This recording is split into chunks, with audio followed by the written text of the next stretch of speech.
Hello and welcome to Business Today Television. I'm Siddharth Zarabi and you're watching Easynomics. The Reserve Bank of India has begun its three-day monetary policy meeting.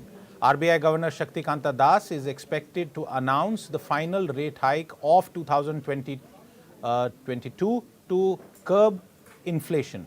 According to experts, after three back-to-back 50 basis points interest rate hike, the RBI may now opt for a lower rate of increase of perhaps between 25 to 35 basis points. And this is all that is going to come in the monetary policy review. Hopefully, the dialing down of the high quantum amidst a time of slowing retail inflation could be what is needed to give a further impetus to growth. Joining me today to discuss this and much more is Siddhartha Sanyal, the Chief Economist and Head of Research at Bandhan Bank. Siddhartha, welcome to the show. Let's first begin by getting our viewers to understand the context that the MPC meeting is being held in the Monetary Policy Committee. I want to just start off this chat by saying that inflation in the domestic context as well as in the imported context seems to at least not be growing at the fast pace that we had seen in the summer this year. Would I be right in saying that the mandarins of the MPC are likely to be a little more relaxed when it comes to reading inflation and inflationary expectations this time round? Yes, I possibly just refrain from using the word relax in the context of central banks these days. But apart from that, absolutely agree with you. I think the inflation scare that had been there in case of the global economy over the last about 7-8 months, more so from February, March onwards, when the war in Europe become one additional problem in our overall macro dynamics. I think there has not been too much of a leg room or breathing space for the central bank. Compared to that, thankfully, between September and December, from the last MPC to this MPC, there has been some bit of relief, both on the global commodity price trajectory, in case of the movement of INR, and the prospects of Indian inflation going ahead. So, and having said that, we have already seen about close to 200 basis point of rate hike already during the course of the summer of 2022. It's very clearly a situation where the central bank should move to a slightly lower gear. Okay, the central bank should move to a slightly lower gear.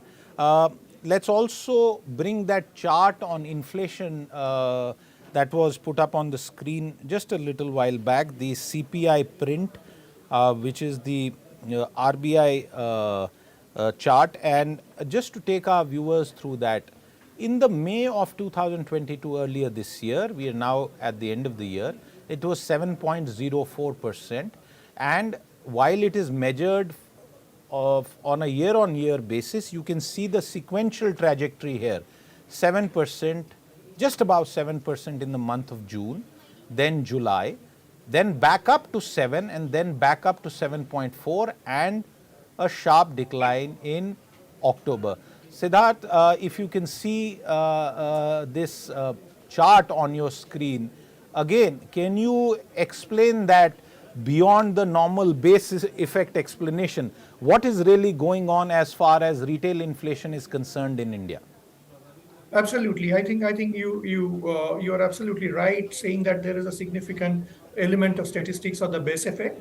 But I think from a central bank's point of view and from a more analytical point of view, we have to keep that aside. And if I keep that aside, the good news is, as I said earlier also, we get to see the global commodity prices are slightly softer. There is possibility of that turning a little more range bound. The INR is also moving in a slightly more narrow range. The excessive upward pressure from the dollar index, which we had been witnessing at some point of time in the previous quarter, seem to be slightly under check. The good news on the domestic front is also that in the last few weeks we have seen food prices in several categories, mostly in perishables, seem to be slightly softer as the winter sets in. So overall, it seems that going ahead, while the number is still at a at a high 6% zone, and significantly higher than the RBI's comfort zone still now, a quarter down the line, a 5% handle within the RBI's comfort zone is a clear possibility. And my sense is that along with the rupees behavior should provide a bit of a breathing space or a sigh of relief on the part of MPC. Okay. Siddharth, let's take up another point because we'll come to the expectations towards the end of our chat, but we want to break it down for our viewers to understand what is at play here. So we saw a chart about the inflation trajectory. Let's also now bring up the RBI's actions, what Siddharth also spoke about, 190 basis points hike that has happened. Let's bring out the RBI repo rate trajectory chart on air. And here you have it, viewers. Once again, you saw the inflation number going up and down a bit, and Siddharth explained the reasons for that. There is something called the base effect, and it's pretty easy to understand in some ways. But look at the RBI repo rate. At 4% in April, that means we began the current financial year at 4% and we are now at 5.9%. If you see, the repo rate has consistently been rising, and we have seen doses, first 40 basis points and then 3 successive doses of 50 basis point hike. And why we started today's discussion about what will be the quantum of the rate hike, there is no debate still, at least from all the commentary that I have read, where anyone is telling me that the RBI will pause. I'll come to you again, Siddharth, on explaining this with the simple question that why is there a differential? Why has the RBI consistently been raising even though the inflation print has been going down a bit at times also? I'll also request my producers to try and bring up the inflation and the repo rate trajectory chart together if that's possible, while Siddharth explains this to all of us. Very, very pertinent question, Siddharth. But I think the other aspect, which is very important here, is what is the usual zone or the normal zone for repo rate in case of India. And my sense is that if I try to explain from that particular point of view, the 4% was kind of a reaction to the COVID situation over the course of the last 2 years, and it was significantly lower compared to the usual zones for repo rate in India. And now that we have, and that's why RBI had a task of covering a lot of ground during the summer months relatively quickly, and that's exactly what they have done. They were cautious to try to protect the economy from the global spillovers of the inflationary pressures and any financial instability on the currency front, etc. Now, having said that, now apart from the macro factors that rupee seems to be a slightly more well-behaved, FII flows seem to have coming back, inflation prospects seem to be slightly better under control. The other most important factor is also that the repo rate has been brought back to that zone where the RBI will not have the pressure of bridging a huge gap. So usually you get to see Indian rupee rate to hover in the zone of 6.5% more often than not. You are broadly in that particular zone. Now, as you reach that particular zone, then you do a lot of fine tuning, or you can actually take a slightly smaller clip size of further adjustment. My sense is that they still want to remain very, very cautious. They want to remain very proactive. They don't want to get into a situation that they stop today and again face a pressure as early as in 2 months' time. So possibly that's why they would be delivering one more hike. But given that now they have come into around the 6% handle, they possibly don't have too much of pressure anymore to cover a lot of ground quickly, and that's why can move with a more nuanced hike rather than a very large one. We'll now move to another element of our discussion, which is GDP growth. But before we do that, and before that chart comes up on air, I want to also explain to viewers, and Siddharth, I'll come to you on that. In the last 2 years, let's take the advent of COVID as the cutoff, 1st April 2020 onwards, we saw two phases which impacted inflation, not just in India and globally. The first phase was COVID, and by October 2020, when the first sort of easing happened from the earlier strict COVID lockdown, we saw output prices go up because input prices had been disrupted and there was a supply disruption. The second phase of that supply driven shock came with Ukraine. Yet, if you look at food inflation in the Indian context, it has followed its own trajectory. The question that I am now posing to you, before we move to the growth impact, what has the RBI's 190 basis points hike achieved so far as controlling inflation in India is concerned? Right. I think before I get into that particular answer, I would possibly bring in another source of disruption which had been quite prevalent over the course of the last. That particular factor is becoming stronger and stronger day by day, which is weather-related disruptions. Now, if you actually see weather-related disruptions, incidents of cyclone, incidents of flood-like situation, incidents of localized drought-like situation, or a bit of extreme outcomes in terms of temperature, which is actually impacting food inflation and food production in general, that particular, frequency of that incident of late is on the rise, and we don't really know what is in store going ahead over the course of the next 6 months, 1 year, 2 years, or 10 years. So actually, we need to stay guarded on that particular aspect also.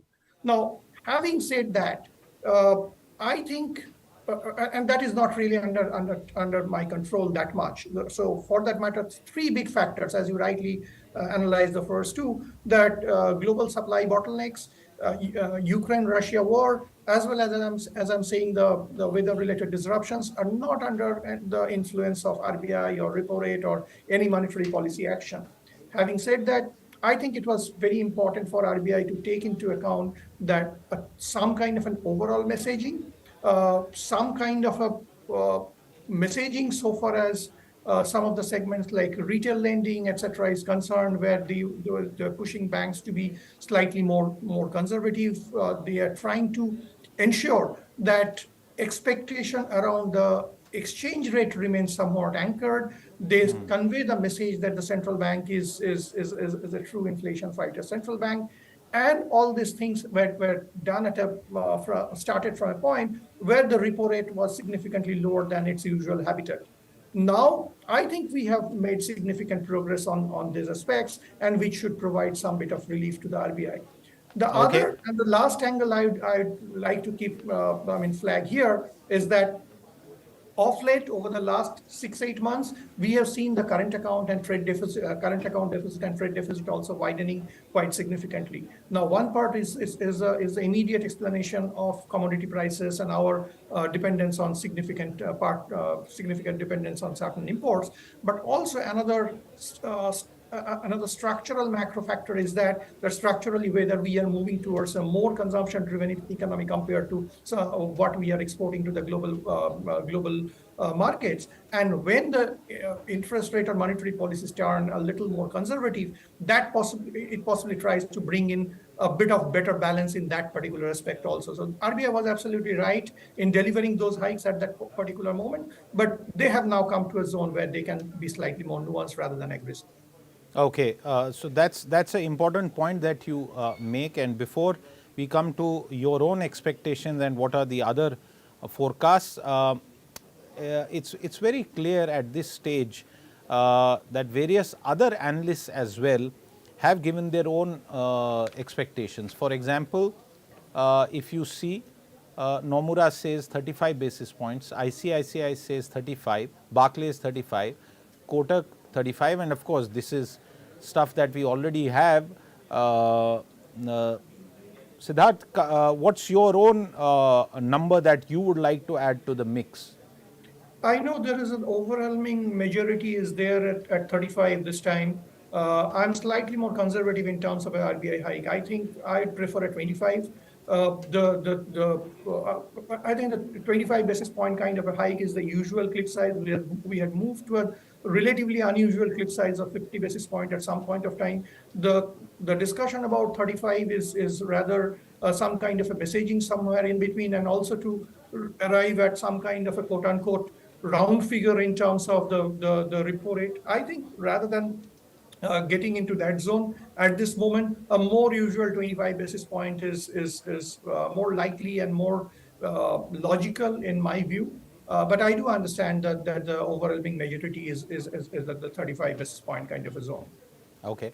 The final point, and I revisit the earlier chart on GDP, which is the quarter on quarter growth. The question for you, Siddharth, to wrap up this is that it seems, and from what I hear you speaking about, that we may be behind the peak of inflation both globally as well as in India. Globally, for example, in the United States, supply tides have changed. China is opening up, plus there is an inflation control set of measures in the United States, which is pretty unique in some ways in its design and construct, and hopefully its impact as well. The impact of the Ukraine war also seems to be petering out. There is some cap on Russian oil that works differently for us versus the rest of the world. Therefore, if inflation, the peak is behind us, what happens to this number on the screen, which is growth? Because growth is ultimately very, very important for a massive and growing population country like India. Siddharth, would you agree? Absolutely. And my sense is that the growth bit is a slightly more complicated scenario rather than inflation at this moment. Because on one hand, as you are rightly saying, that the immediate pressure on inflation seems to be coming better under control, but the rates which has got elevated at this moment will stay there for a while. We are in this particular hiking cycle, we are for the first time in our history that we have a very significant EBLR book, that is the external benchmark linked lending book.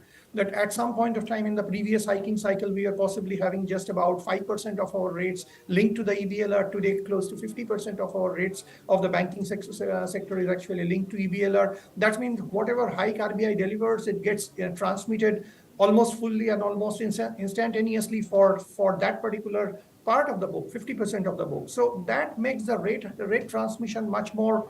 You can make it, you can call it effective, but at the same time, it's very powerful at the moment. So you, as central bank, the RBI will possibly try to manage any further hike or deliver any further hike, keeping that particular factor in mind.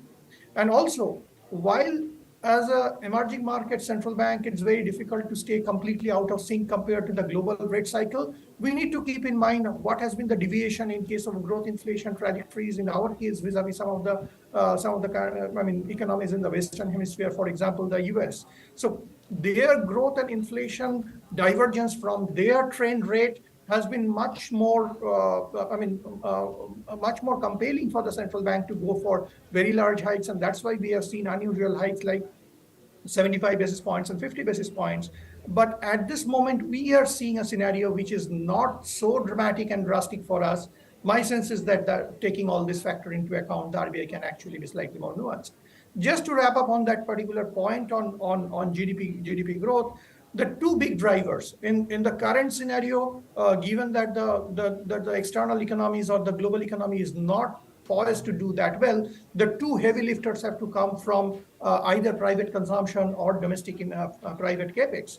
Now, with high interest rates, with stringent liquidity situation, the private capex part will possibly take a bit of time. So that way, it's not very clear that how quickly we go back to our usual growth path. And that's why the case for RBI staying a little more nuanced becomes all the more stronger. Absolutely. And we'll revisit this topic on the 7th after the MPC lets us know in the morning what it has decided to do. And Siddharth, I hope to be able to discuss this further. But as of now, with all the estimates that we have, it's clear that India's benchmark lending rate, the repo rate, is headed above 6%, likely to 6.25%, and with the off chance, a slim off chance of 6.15%.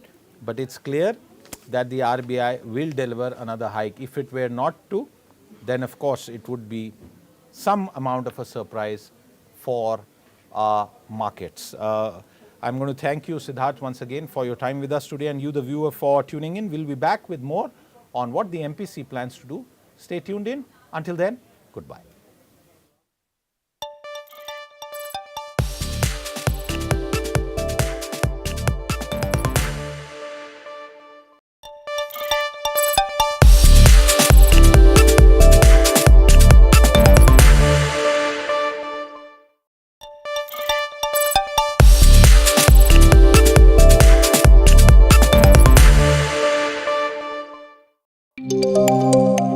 Equity on your mind? Confused about what to pick and when is the right time to exit the stock? All your questions will be answered. Log on to Business Today TV. Joining us today, we've got Mr. G.R. Arun Kumar. He's a CFO at Ola Electric Mobility, and excited to chat. Arun, given the recent numbers